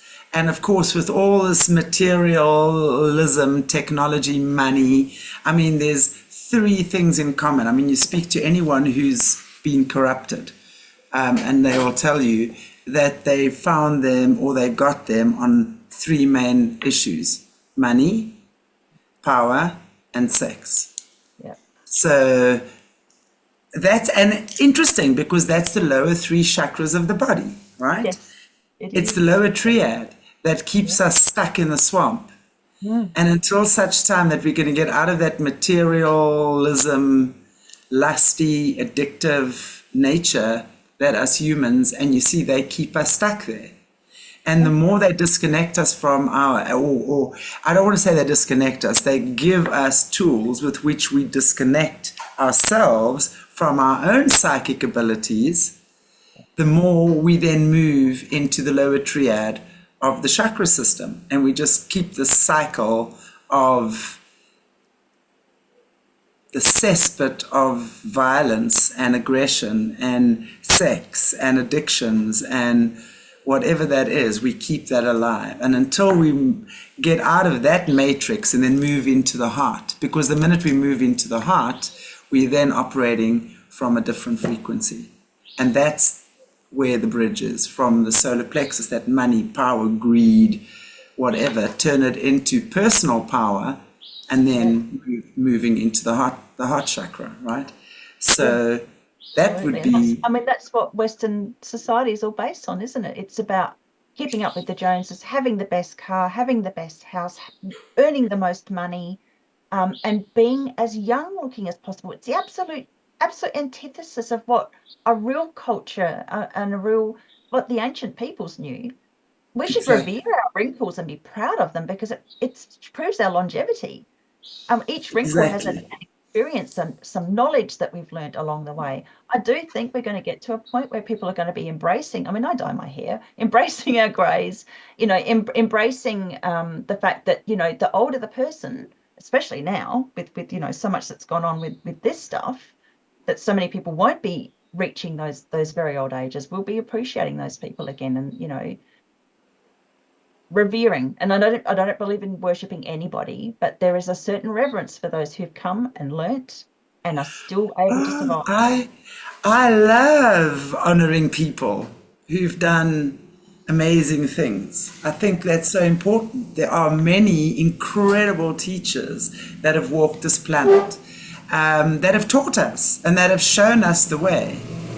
And it's so important to be able to recognize, but that there's not only one way. Yes. Just because you live in the East and I live in the West doesn't mean I don't have water or you don't have water, right? We have different ideas about things, but it doesn't mean that we're not coming from the same essence, right? And that, we only have to get to China through one route. There's many routes to get there, and each one has its own beauty and each one has its own journey, and I think that's what we forget. We've forgotten that there are many ways. There's a beautiful Hindu saying that says there are many roads that reach to the top of the mountain, and the only one that is wrong is the one running around telling others that they are wrong. Yeah, cool. Love They're it. on the wrong path, And I think we've got to figure these things out for ourselves. Yes, do we get misled? And because the dark entities are so adept at splitting frequencies, inverting things, manipulating things, that the most beautiful teachings have been turned into something evil. And yes, I believe that the arcane has taken so much beauty and they schmooze it with all the right words and all the right wrapping and all the right, oh gosh, it's so sickening actually. When you see through it, you know exactly what you're seeing, and you're just seeing this rotten, disgusting core, but that's up to us to discern.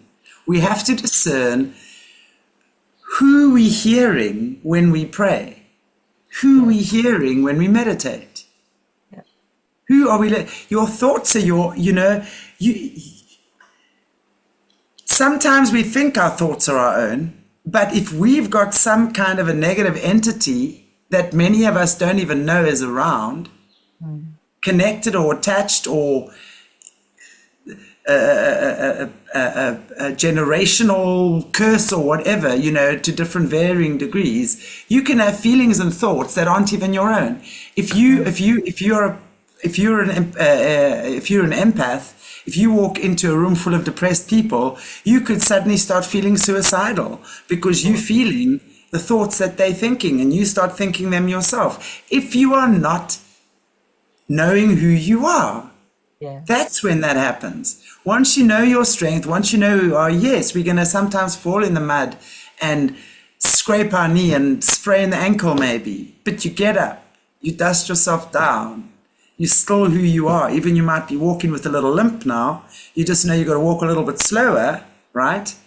But you are still who you are, and you're still representing the same essence of you, not changing and not knowing who you are. When you don't know who you are and you think you've got to adhere to someone else's ideals of who you should be, that's when you get into trouble. Yeah, there is so much division going on at the moment, which just, and it's understandable because we've come to such an incredible point in human history, and human evolution, that the only way the dark can try and put things off or slow down what's going to be, I still like to use the term a golden age. I know that there's a lot of talk around Crowley and Alice Bailey, and them, this is one of the main things that people troll me on now. It's just absolutely ridiculous. I've been calling out the Golden Dawn sect because my father was involved in it for friggin' years. I know. But because they would have co-opted that and tried to make it something evil, it doesn't mean that we're not coming into a really amazing time. So maybe I won't call it the Golden Age, but no, fuck it, I'll call it the Golden Age. That's what I we're coming agree. in. And there are so many other ancient cultures that have prophesied this. Just because Alice Bailey and Alistair Crowley came along and tried to co-opt it doesn't mean they own it. It's still coming. That's my point exactly, is that, they've taken everything and they've shat on it. Yes. So now it's up to us to realize why they shit on something they don't want us to have. So can I just take it and wash it under the tap and keep? Yes, I can, actually. Once that crap's washed off it, and then you can see the wood for the trees, and then you get into the true essence of what the golden age really is about, and then you see how they try to distort it, and you are stupid enough to believe that. I understand that there's a lot of corruption that goes there. We've got to be careful, which is why I educate myself on that. Yes. Speak to a lot of people about this stuff. So I know how intertwined it is. But at the end of the day, I still come up saying, I talk to God. I don't give a shit who you think you know. Exactly. I know, there's no ways you're going to tell me any different, because I know what I know. And you can sit there and judge me by your own standards because you haven't reached that point within yourself yet. But when you do, you will know what I mean. So, bye. I think people need to understand that we shouldn't be fighting amongst each other. We should be banding together. Yes. And I don't want to hear any more about hopium either, or copium, because the human spirit stays together. It copes. It manages because it has hope. Hope is so important, and that is the essence of alchemy. And alchemy is not evil. We have every right to create our future with our thoughts, with our intent. And this is something that I teach because our natural essence. Exactly. And the thing is, we're already doing it. We're already doing it. It's not something we can start or stop. We are doing it. But what we haven't had control over is to realize that our thoughts and our emotions can change the direction of our lives. Exactly. They keep beating us down, telling us we're bad, telling us we're this, we're poor, poverty, That keeps us in submission, and that keeps us, as you say, out of our psychic strength. But when we move into our psychic strength and into that power of the truth of who we are, and power then is not something you beat someone on the head with. It's a humbling thing. It's kindness. It's humility, it's generosity, it's not having fear of going into places that angels fear to tread. Yeah, exactly. You do it, and even if you know this might be my last moment on this earth, I'm okay, but I know I'm protected. And should it be my last moment on earth, I will know that the time for me to leave the earth is now. Exactly. Yeah, precisely. And again, that's the power that we have, is recognizing, because we have a light soul that's altruistic, we will continue on, whether we're in this flesh body or not. And the dark souls don't have that option. When they leave, they have to go somewhere dark, or they've got to try and piggyback on us or incarnate again. Yes. And they want this planet to be as dark as possible to fulfill their needs. Right. But we far outnumber them, and we are definitely getting to a point, I feel, that they just do not. Well, I personally think they don't have the balance of power anymore. I think we're already over that hill. I do think we are, but I think it's like, when someone has to leave and they're mad that they have to leave, they're just going to break all your toys before they really have to go. Before they're leaving, they're just going to break as much as what they can. So it's like, I really think we're at that stage now where, yes, it is time. And I think it's obvious to those in the dark powers that this is the time. They've tried everything in their power to not make it the time. But I think more and more they're realizing, yes, you might get one or two or three that might think, no, we've still got fight in us. Let's do this, let's do that, and then rock the boat even more. But I think more and more, it's like definitely the time is coming. but there's still going to be more destruction. They're going to try and destroy us before they have to go. They're not going to say, okay, thank you so much for letting us use your planet as a war zone. We've really enjoyed siphoning your gold and your water and your loosh. They're not going to say that to us and be all polite. But we will be rebuilding. Yes. Definitely I'm as a so new excited for profile. that. Yeah. Yeah. So this is, as my dear friend Jeanette Archer says, this is the healing and the education time, and that's what we're coming into. So that's why I love doing what I do. That's why Yeah. it's such a pleasure to work with people who are open enough and ready to find their soul purpose and to be that leader in their groups and in their sphere, to show, don't be afraid to step up and do what you came here to do. Don't worry about people having a go at you or telling you you'll never achieve anything.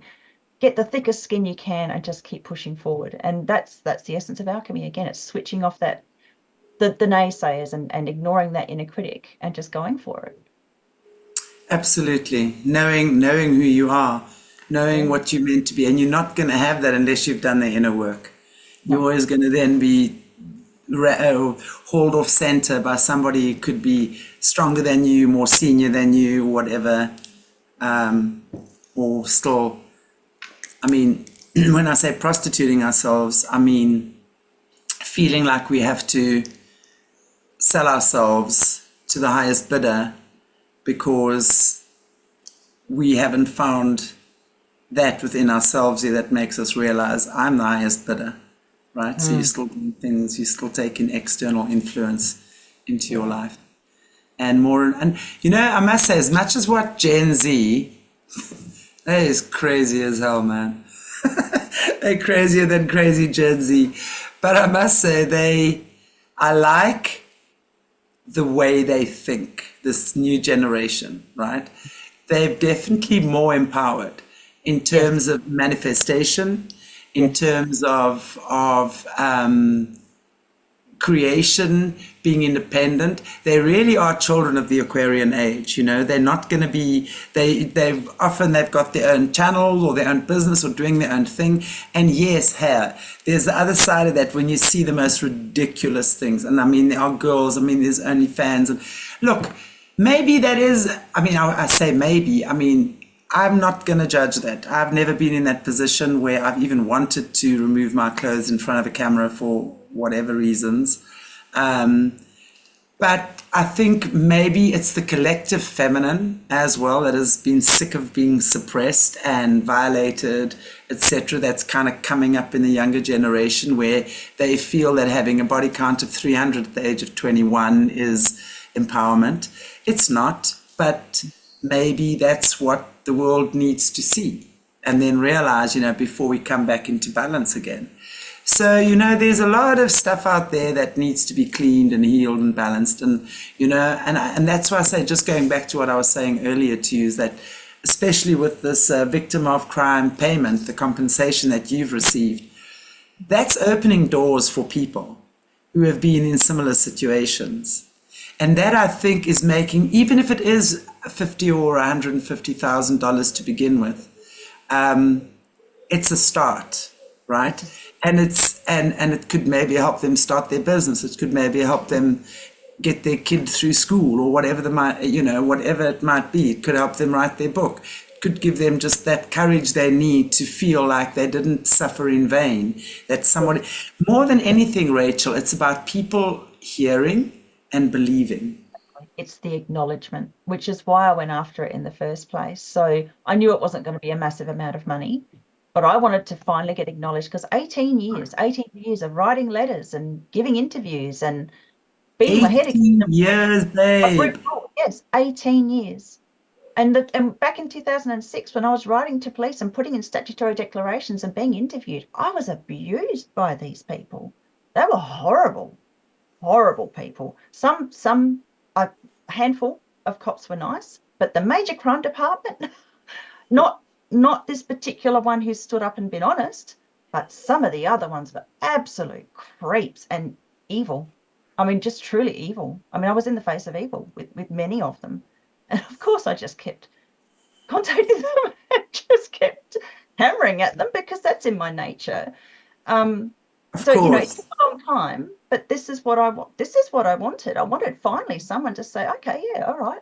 You've got these reams of evidence. You've got all this medical backup, you know, from all of these assessments and things, all this proof from procedures that I've had to have done because of the mess that they left behind.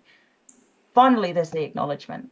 And so that, again, the timing of that when I'm now doing my passion and teaching, sharing my wisdom, to have that wrap up sets me free to do what I want to do, which again, like I said, it doesn't give me joy to speak about my childhood. It's very, very traumatizing to do it all the time, but I do it because it helps other survivors, and I'll still speak up when needed. But I want to do my passion, and that is, you know, the psychic work, because it's empowering people. Have you found, you know, when you say now, obviously, I don't think anyone, let me just preface that by saying I don't think any child that's been through something that what you've been, as you've been through what you've been through, would go back and be happy about that. My question is, though, is that does it get better? And that's a direct question, because I'm hoping and I believe, you know, in my experience as well, when people start speaking and sharing, and especially when they get to the point that they can sit on an international public platform and talk about these atrocities, that to me is great healing. That to me is kind of getting the scabs on the wound, if that makes sense to you. So do you feel that every time you go back there, you got to dig up the old, and is it like digging into an old wound, or is it something that Not becomes anymore. less painful? It does get less painful. So a lot of my healing was sharing my story Right. and what I went through, and finding others who'd gone through the same thing. That was unbelievably powerful, because I then knew, number one, I wasn't crazy. Number two, they taught me things that I hadn't even dug up yet, and then that allowed that to be freed. I got my health back. I was in agony. I had fibromyalgia, chronic pain conditions, really chronic pain. That dissipated. I learned how to build my body back up. It definitely gets easier, definitely. And it comes to the point where I certainly wouldn't be where I am now if I hadn't had a traumatic childhood, because I wouldn't be speaking out about this sort of thing if I hadn't Right. had a traumatic childhood. I am not advocating for course. trauma, but unfortunately, and this is what I learn with every person that I read for that's a high frequency on a soul level, usually has some sort of horrific trauma in the background. I mean, what you were talking before about the OnlyFans, again, that is sad to me, because 90% of people who go into the porn industry have been sexually abused as children. Exactly. So, and they are the embodiment of an obsession with the physical and power through sex. And that to me is Yes. terribly sad. And that's their choice. They can do whatever they want. But I wouldn't want that. If I had a daughter, I wouldn't want that for my daughter. Because it's extremely Of course. dangerous. You get one obsessed person and you're done. Right. It breaks my heart for them, but again, it's a choice. People can do whatever they want. And you know, I was used in child pornography as a child, so that's the last thing I would ever want anybody to go into, because it's soul destroying.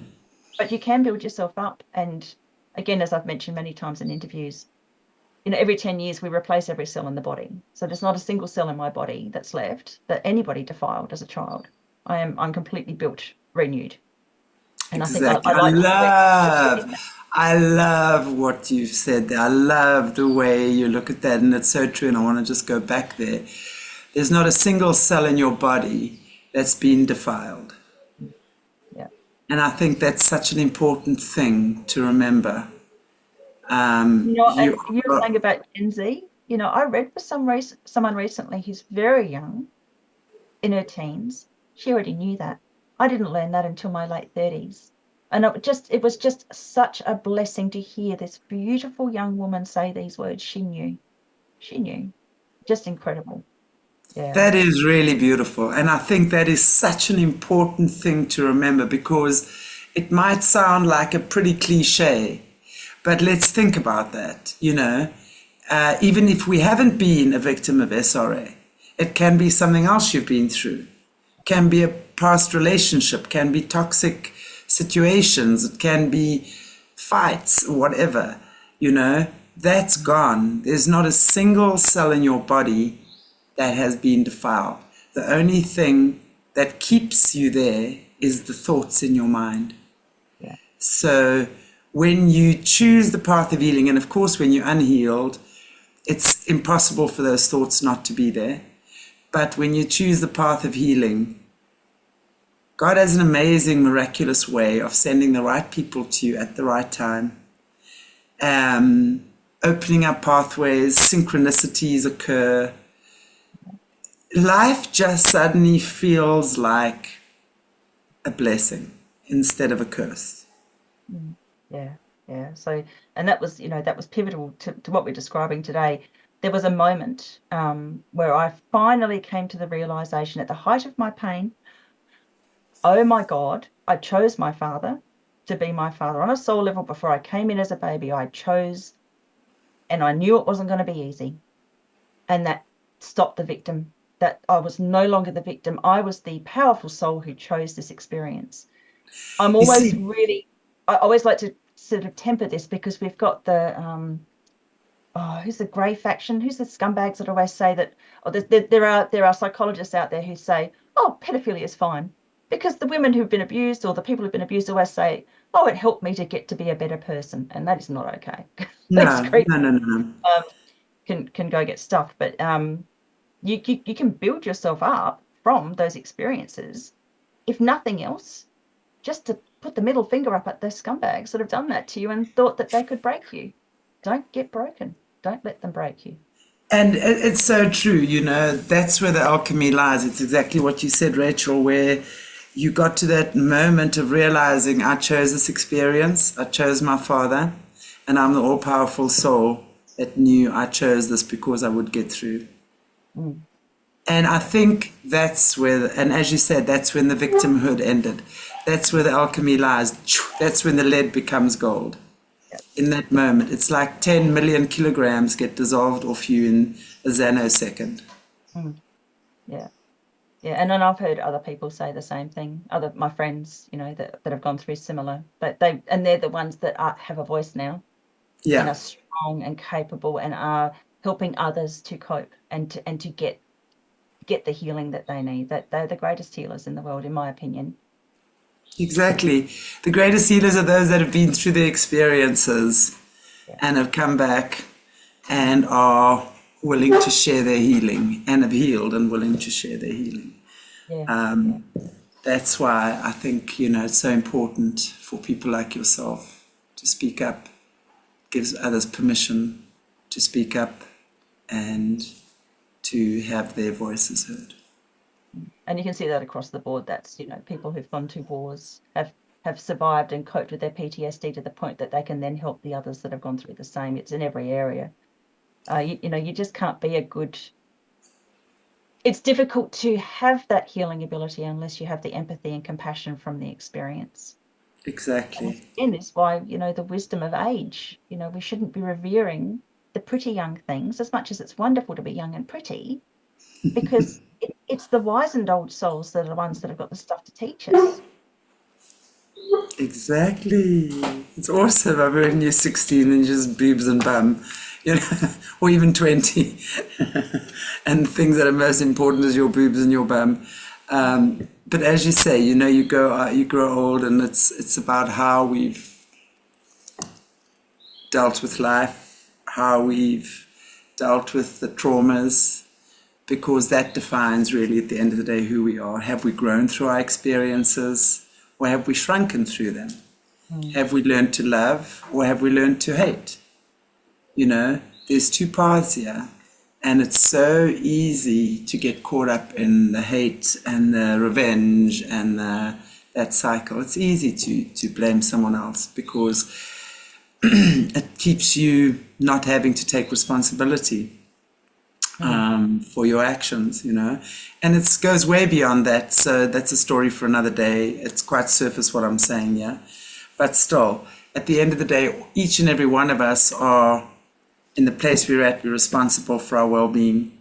And what are we going to do and continue to do, or choose to do, to ensure that we are happy and living a great life. I believe Earth is here to offer us, and I'm just super excited about the time. I mean, we're either very, very amazing souls to have come here at this time, or we're very freaking stupid, right?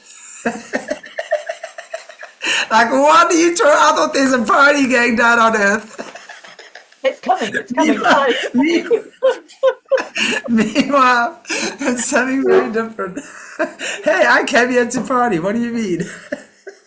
Well, I don't know if you read auras. I assume you probably can. But the babies coming in now are exceptional souls, and that's another. Oh, they're reason. amazing. Yeah, they're like diamond. I see them, and I see the ones coming in my family, because there's quite a few recent entries into my family and mine. Oh, yeah, they're amazing. I mean, they're super, super cool. And it's amazing, because there's just a whole different, energy, I think we can call it, that's arriving right now. And of course, there's always that equal opposite until we've gone through that bottleneck, right? There's almost like a bottleneck we've got to move through now, and we go right or left. 4D positive, 4D negative, choice is yours. Yeah. Well, it's interesting, because that bottleneck, I feel, is December, because that's when we come into the ley lines going to a permanent harmony time. A lot of rituals that have taken place, like the ones I witnessed as a child and so many other survivors, would occur on the winter and summer solstice and the spring and autumn equinoxes. They are when the ley lines would harmonize. But apparently we're coming into permanent harmony time, where it's not just 4 dates of the year, it's permanent from December of this year, which is a pretty exceptional event. Wow. So we're going to go into a time where they won't be able to use specific dates anymore. So if we're coming into that to me is like a gateway into the 5th dimension. I love it. That's, as you say, and that's almost like when your chakras align, right? Because if we look at our chakras, which really is, our aura is an expression of what's happening in our chakras.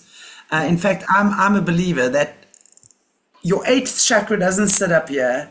Your 8th chakra is your aura, because it's the expression of what the other chakras are saying. Right? So your aura would be your 8th chakra. And what's happening in your aura, whether it's full of holes and what, because remember, it's also your protection. But when your auras are out of line and they're all jig-jag pointed in different directions, there's no ways you can get alignment. The minute the chakras are aligned, you draw through your chakras and you move. You move. That's when you move. When the chakras are aligned and you move through the chakras. And guys, chakras are chakras, okay? Now, whether you call them chakras or chakras, it doesn't matter. I call them chakras. But the bottom line is whether you refer to them as that or energy centers in the body or whatever, same thing. Same thing, using different words and a different language maybe. But the bottom line is your energy centers in the body have to be clear. For you to get out of the matrix, your energy centers have to be clear and aligned, which means you have to do the personal work on yourself that needs to be done in order to get you to that point. Jesus is not coming to save you. Jesus has given you the tools and the information so that you can save yourself. And this is what saves you, because this is what resurrects you. Your consciousness has to be resurrected. And that then takes you, not necessarily physically, maybe, I don't know, but it aligns you to a lighter frequency where you're not stuck with the BS anymore and the drama. That's what I'm saying. The people you surround yourself with. You're all living on planet Earth, but you may as well be living in different little galaxies on Earth, actually, because you will then surround yourself, as you say, move through that place, all the ley lines harmonize. So those of us who've understood this will then all be hanging out together, chilling, not like expecting all sorts of nasty things to be going on. Like, we all understand what it took to get here, and now we're in the process of rebuilding, and all of us know what our purpose is, and we're interchanging and chatting and rebuilding together, and no one is competing with the other one. Yeah, yes, exactly. And look, Jesus Christ was an example of what a gold soul frequency, a Christ consciousness frequency Totally. can achieve. I don't Yes. think at any point in his existence did he want people to just sit back and wait for him to come and fix things for them. So it's not about that. It's about, you know, be inspired, aspire to be that soul. Go through do Yes. your work, help people. What would Jesus do That's now? the, If you're in a situation, ask yourself, what would Jesus do now? And do the more Christ-like thing in that situation. That's how you elevate your consciousness. and he was also an alchemist. He could Total. transmute materials. He was a prophet. It's not Yes. evil. It's perfectly healthy. And he said, follow in my footsteps, do as I do. So it's okay to Right be on. those things. And so, Right yes, on. there's some dark elements that have tried to drum it into everybody that they have to only go through a priest and they can only go through this person or that person to have their connection with God. And that is just as wrong as anything could possibly be. We all have a right to Fully have that. agree. Fully agree. Fully agree. Rachel, it's always such a fabulous time talking to you, and I look forward to the next time. So I want to just say thank you, thank you, thank you, and thank you for joining me today and sharing your awesome vibes with us here on Ara. And I look forward to seeing you in a couple of weeks again. And again, I mean, I just want to say thank you. You know, I'm not an Australian, but I'm a human being. For me, it doesn't matter what nationality we are. We're all doing the same thing. For what you've done for the victims in Australia. I know there's a couple of you, there's a handful of you people in Australia doing amazing things. And you guiding a lot of awakening souls right now. And we know when you first wake up and you see this nightmare that's going on, and it's not a nightmare, it's actually the truth. It's a very scary place to be. Yeah. And so, yeah, thank you for that. And thank you for opening up the compensation for the victims, because I do believe that's what's going to happen. And just, you know, just having the courage to speak, and for 18 years, never giving up, and fighting for these kids that were nameless, faceless, graveless, who will now also find their peace. Yeah. Yeah. I think it's such an amazing way to honor others when you fight the fight that you have, and that's very truly brave. So And yeah, thank you. thank you very much, darling. And for those who are listening, it doesn't have to take 18 years. And I don't think it's going to be like that for too much longer. I think we're going to be able to get this sort of thing sorted out pretty quickly. So No, thank I you very agree. I agree. Thanks to folk like you. So everybody, thank you so much for joining us here on Era. Again, I always love chatting to Rachel. We look forward to it for again. I'm swallowing my tongue. It's I was accused of being drunk the other day. Can you believe someone told me on the show that I'm drunk? I mean, it was like, am I slurring? I And had problems with my eyes, and my eyes periodically give me problems. So there are times where I look at myself and I go, "Whoa, girl, you're not looking good." And they're either like, I either look very tired or I just don't look right. But I'm not drunk. I promise. I hardly even drink. not, obviously not. Oh, darling. This, this is part. This is part of the shit we got to put up with on these channels, Yeah. guys. You got to have a thick skin, Yeah. like a rhino. And learn to laugh. And learn to laugh because Exactly. I sit and I was like, who even says that to someone, right? yeah, Well, apparently we have people in the world that do say that. Yeah, no, anyway, we have fun with it, though. We do have fun. I must say, sometimes it stings a bit, but I get over it quickly. Okay, everybody, God bless you all, and thank you so much for joining us. And I look forward to having Rachel back again in a couple of weeks. God bless. See you soon. Jerry Vise. Yes.